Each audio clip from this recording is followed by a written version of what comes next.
Shit went to the South Blue real freaking quick, and this was an absolute dub of a chapter. And guess what? No break next week. Bro, I was waiting for this for so long and it's finally here. So let's not waste any time and get right into it. Chapter 1092, the rampage incident of the tyrant Koma in the Holy Land. It is a longest title, but it is what it is. And for the cover page, we got cute Remoras getting attached to Jinbei. If you are wondering how Remoras look like in real life, well, there you go. And to be honest, it is very adorable and creepy at the same time. Anyway, the chapter starts off with yesterday in Marijoas. So all of these things haven't happened yet. And now, Koma has climbed all the way up to the Holy Land and is being attacked by some forest soldiers who get clapped by the Ursus shock.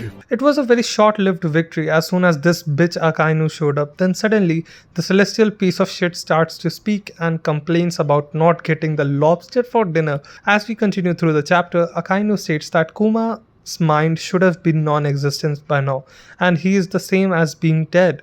Now, don't get me wrong, I think Akainu knows of Koma at a personal level. As shown, he was talking to Bonnie about how Kuma volunteered himself to become a combat weapon, and also in chapter 595, Akainu said when she fled the government, a chill went down his spine. So this must mean they both are connected somehow, and that is the reason why I think Akainu doesn't immediately kill Kuma. I mean, he uses the same attack that he used to kill White. Not exactly kill, but melt Whitebeard's half face, but it's almost like he missed on purpose and didn't melt the whole face of Kuma. Now, don't get me wrong, I don't like Akainu. To be honest, I hate this bitch, but this doesn't mean I don't respect him for what he does. He follows his own sense of justice and obliterates most of the enemies and even allies. Being a fleet admiral and the dog of celestial dragons must be hard, as you have to be responsible for the whole of the marines and listen to these dumbasses at the same time. So, as I was saying, Akainu uses Hellhound and melts a quarter of Kuma's face and literally cuts one of his legs with magma. And somehow it looks like Kuma is hurting from all of these attacks. Even though he is a cyborg, he is bleeding and feeling pain. Something ain't right. It is as if Kuma is getting back control of his own body.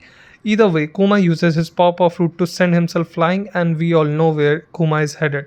Obviously, it's Egghead Island. Where else would he go in this condition? Friggin' Maiden Island?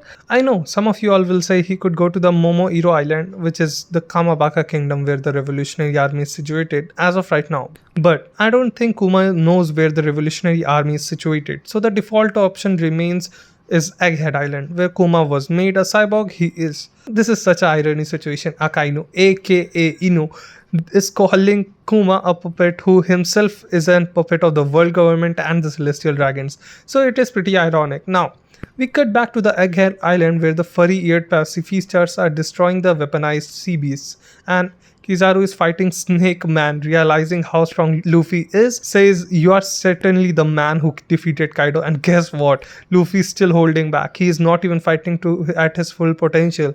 As the fight continues, Kizaru asks Luffy, "What's the reason behind protecting Vegapunk?" And Luffy replies, "Why do you guys wanna kill Old Man Apple?" Then suddenly Kizaru flies up in the sky and says he obviously doesn't want to kill Vegapunk. He has known him for a long time, but still he will kill him, blah blah blah. I just don't get this guy. His unclear justice is pissing me off. Like, first he says he doesn't want to kill him but will kill him because of the orders from the higher ups. Same thing with poor guy Sentomaru. First second he's reminiscing about the past on how he loved spending time with Sentomaru and training him. And the next second, whoop, smacked his ass to smithereens. Now, Kizaru charges up his attack and says acceleration is power, and moves and kicks Luffy at the speed of light, sending him straight to Brazil. And bro, how good is this guy's aim? Like, he sniped Luffy directly at the robot which was carrying Sunny. So, the plan has failed because even though all the Vegapunks finally cracked the code, we still won't be able to fly with the robot as planned. Though we have a new ray of hope on how we can still leave the island, but I'll talk about it after the chapter ends. So, due to Kizaru's attack, Luffy gets thrown right out of the laser dome, which no one except Kizaru should be able to cross. So that's kind of a bad news. And as Frankie, Bonnie and Lilith are running away from the explosions, Kizaru arrives and tells Bonnie that I'm here to assassinate the person you hate so much. Then Bonnie gets angry and hits Kizaru with a fat cable. Kizaru dodges that and kicks Bonnie into the barrier. Now, guys, I don't think it will kill Bonnie, but she will definitely be mortally injured. So be prepared for that because she is not durable like Luffy and Zoro. Speaking of Zoro, I wonder how long would it take him to whoop Lucci's awakened ass. Either way, it's gonna be an interesting fight.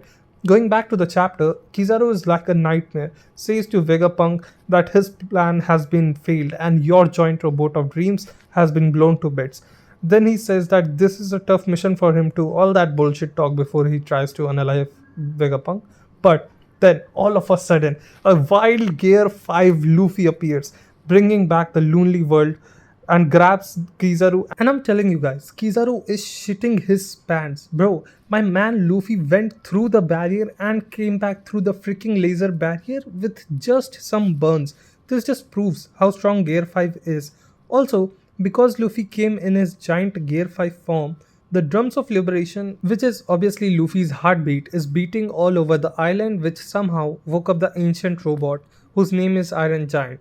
Now, I'm guessing the sound of the drums is either working like a fuel for the Iron Giant or it's just resuming his work which is still left to be done. Now, that work can either be the destruction of the Red Line or the Merijoas, because this is that Iron Giant that attacked Merijoas 200 years ago. Now, we don't know how it started, but all we know is that it was made more than 900 years ago.